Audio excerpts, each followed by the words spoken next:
दोस्तों, एक पति ने कल्पना भी नहीं की होगी कि उसकी शक करने की आदत उसे एक बार इतनी बड़ी मुसीबत में डाल देगी। वो इतनी बड़ी मुसीबत में फंस जाएगा।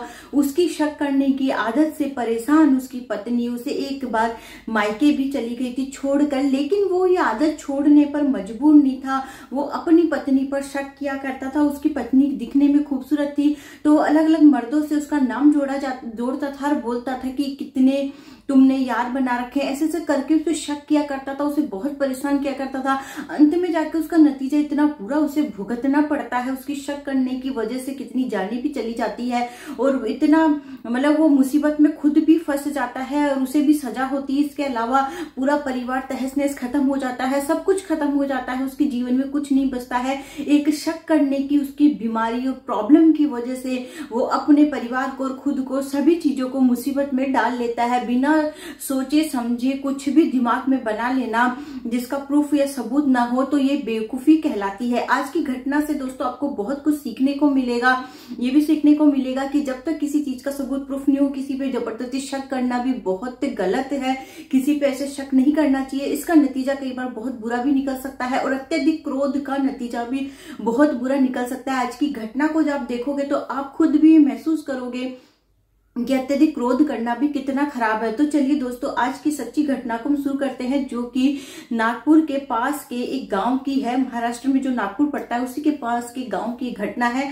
तो चलिए दोस्तों, पूरी घटना हम आपको डिटेल में सुनाते हैं।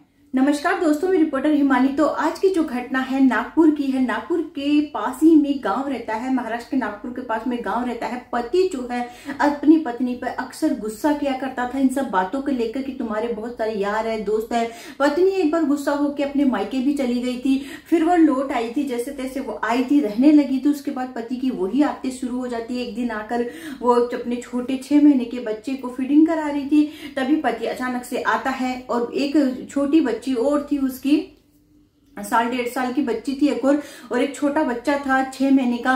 उसके बाद अचानक से उसका पति आता है, बोलने लगता है, झगड़ा करने लगता है कि तुम्हारे और कितने यार बन गए हैं, ऐसे ऐसे करके उसको परेशान करता है। पत्नी बहुत गुस्से में आ जाती है, वो भी कुछ कुछ बोलती है, इधर पति भी बोलता है, दोनों में बहुत ज्यादा झगड़ा होता है। अंत में जाके पति को इतना भयंकर गुस्सा आता है, वह पलंग जो चारपाई पड़ी थी उसका जो पागा नहीं रहता है, एक जो उसके पैर होता है, चारपाई के एक पैर निकाल के उस पे इतनी बुरी तरह से वार करना चालू करता है। इतने में उसका पेट नहीं भरता तो पति को अपनी पत्नी को लात मारकर उसको बहुत गंदे तरीके से उसको प्रताड़ित करता, मारता है। तो वो भगवान को प्यारी हो जाती है। इसके बाद वो सोचता है कि अरे मैंने क्या कर डाला। इतने में उसके बहन जीजा आए हुए थे, वो भी अचानक से आ जाते हैं वहां पे, देखते हैं किसने क्या कर डाला है। बात को छुपाने के लिए, रफा दफा करने के लिए उसके मायके में फोन करते हैं कि आपकी बेटी कहीं से पता नहीं कहाँ चली गई है, बच्चों को छोड़कर लापता हो गई है, नहीं मिल रही है। तो उसकी लड़की की जो माँ है थाने में रिपोर्ट दर्ज करवाती है। पुलिस अपने काम में जुट जाती है। इधर ये लोग जो आदमी है ये कांड कर चुका है, विवेक नाम का आदमी रहता है। उसके बाद ये छुपने छुपाने की कोशिश करता है, अपने रिश्तेदारों के पास जाके छुप जाता है। इधर वो जो उसके बहन जीजा होते हैं उसके बच्चों को लेकर वो बहन चली जाती है, क्योंकि इन छोटे बच्चों को कौन रखेगा करके वो उसके बच्चों को लेकर चली जाती है। उसकी सास वही होती है, जो महिला होती है जो जिसको उसने प्रताड़ित किया था, उसी की सास, मतलब विवेक की जो माँ होती है वो तो घर में ही रहती है। लेकिन ऐसा सा कांड हो जाता है, सब लोग डर जाते हैं कि अब क्या होगा। फिर जो विवेक है जो छुपने छुपाने की कोशिश करता है एक दिन खेत में, और वो लोग जो उसकी बॉडी रहती है उसे कहीं ले जाकर जलाने वालाने की कोशिश करते हैं। लेकिन एक व्यक्ति जब सोच के लिए जाता है उधर की तरफ में तो उसे कुछ चमकता हुआ दिखाई देता है। लड़की के हाथ में कुछ कड़ा वड़ा पहनी थी, वो चमक रहा था। तो वो जो पास में जाके देखता है, टॉर्च में देखता है, तो देखकर दंग रह जाता है कि यहाँ पे तो किसी की अध जली ऐसे बॉडी पड़ी हुई है। उसके बाद वह तुरंत देखता है कि उसके वहां गहने वहने पड़े हैं। वह तुरंत जाता है थाने में, रिपोर्ट दर्ज करवाता है। पुलिस जब आती है, पूछताछ करती है, जानकारी बटोरती है, तो पता चलता है कि एक महिला जो है नहीं मिल रही है। बहुत दिनों से यहाँ आसपास के गाँव में चर्चा चल रही है, तो कहीं वो यही महिला तो नहीं है। उसके बाद पुलिस जो है उसके गहने वहने लेके उसकी सास के पास जाती है, क्योंकि पति तो लापता था, इधर तो छुपा हुआ था। तो सास एकदम क्लियर मना कर देती कि नहीं, गहनों के बारे में नहीं जानती, मेरी बहू के गहने नहीं है। उसके बाद वो जो है उस लड़की की माँ के पास जाता है, पूछता है क्या ये आपकी बेटी के गहने हैं। तो माँ उस गहने को देखकर बुरी तरह से रोने लगती, चीखने चिल्लाने लगती, बोलती कि मेरी ही बेटी के गहने हैं। उसके बाद पुलिस को शक होता है, पुलिस दोबारा जाती है, वहां जाके पूछताछ करती है उसकी माँ से और उस लड़के की तलाश में जुट जाती है जो उसका पति होता है। पुलिस को उसी पे शक जाता है, पुलिस उसकी तलाश में जुट जाती है। फिर वो जो पुलिस के हत्थे लगता है, पूछताछ करती है तो पूरा मामला निकल के सामने आता है कि ये अपनी पत्नी पे शक किया करता था, जिसके चलते आए दिन झगड़े होते थे। और इन झगड़ों में झगड़े धीरे धीरे बढ़ते बढ़ते इस कदर बढ़ गए कि उसने ये कांड कर डाला। वह पुलिस उसे गिरफ्तार कर लेती है, उस पर केस चलता है। ऐसे करते करते दिन निकलते रहते हैं। एक दिन उसका जीजा उसे थाने में, पुलिस जेल में वहां पे मिलने आता है। तो उसका जीजा के पास वो बिलक बिलक के रोने लगता है और बोलने लगता है कि जीजा मेरे को कैसे जैसे तैसे भी बचा लो, मैं बहुत मुसीबत में हूँ। तो उसका जीजा बोलता है ठीक है, मैं तुम्हें बचाने की कोशिश करता हूँ।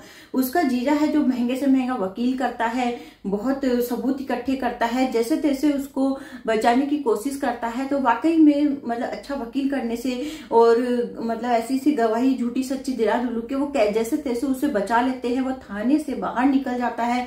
उसके बाद अपनी नॉर्मल जिंदगी जीने लगता है। जो उसके बच्चे होते हैं बहन के पास रहने लग जाते हैं।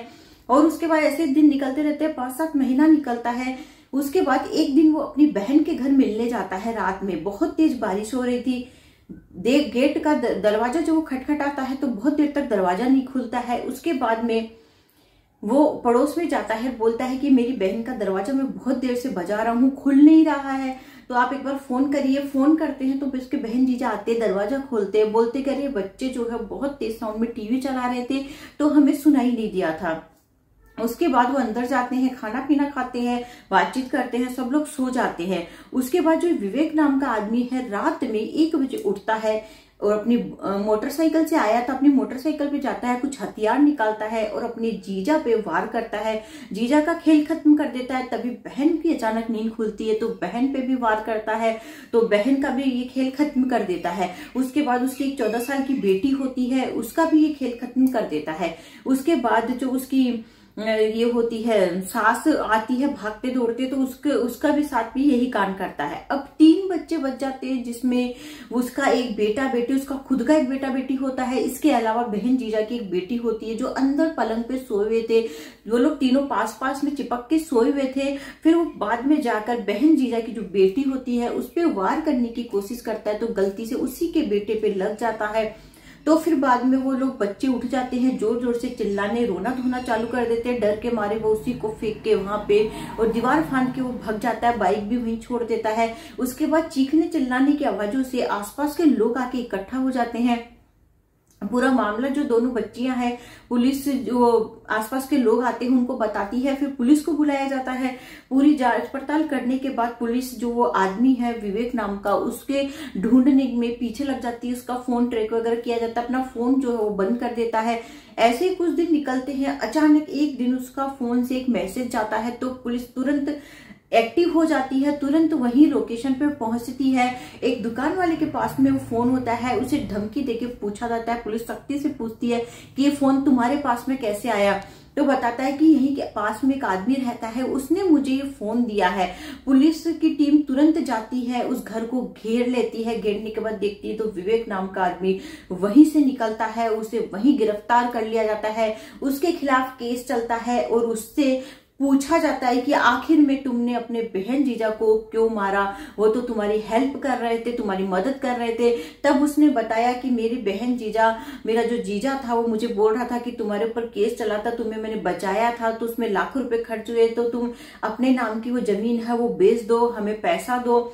और उसके अलावा तुम्हारे दोनों बच्चे रह रहे हैं, उनका भी वो खर्चा वर्चा मांग रहा था, तो मैं कहाँ से लाता।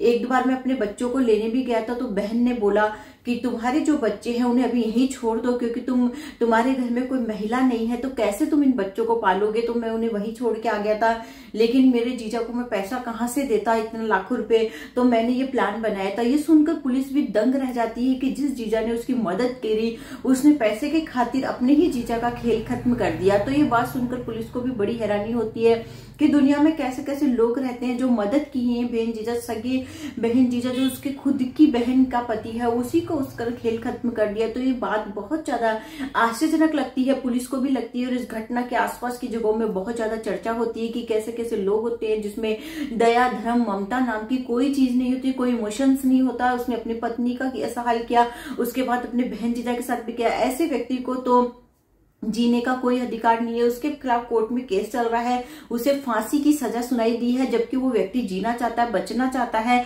वो अपने आगे से आगे अपील लगा रहा है कि मैं जैसे तैसे बच जाऊं, लेकिन हाई कोर्ट में भी यही फैसला सुनाया गया है कि ऐसे व्यक्ति को आजाद छोड़ना बहुत ज्यादा मुश्किल साबित होगा, क्योंकि वह जेल में भी रहता है तो आसपास की जो कैदी होती है उनसे भी वो लड़ाई झगड़ा करते रहता है। मतलब कुल मिला के वो व्यक्ति एक सिंपल जो साधारण मानसिक बुद्धि वाले लोग रहते हैं वैसा है ही नहीं। मतलब दुनिया में कैसे कैसे लोग रहते हैं दोस्तों, ये कहानी सुनाने का, ये जो घटना सुनाने का उद्देश्य आप लोगों को दुखी परेशान नहीं करना नहीं है। आप लोग को सिर्फ सावधान और सचेत करना है कि देश दुनिया में ऐसे भी लोग रहते हैं जो कितने खतरनाक साबित हो सकते हैं। हमारे आसपास में भी कई लोग इस प्रकार के रहते हैं जो बहुत गुस्से वाले होते हैं, कैसे अलग अलग प्रकृति के लोग रहते हैं। तो आप लोग इस प्रकार के लोगों से सावधान रहे, सचेत रहे, अपना ख्याल रखें, अपने अपने परिवार का ख्याल रखें, और कहानी को दोस्तों ज्यादा शेयर करिए ताकि आपका परिवार और आप लोग सुरक्षित रहे। तो मिलते हैं अगले वीडियो में, बाय।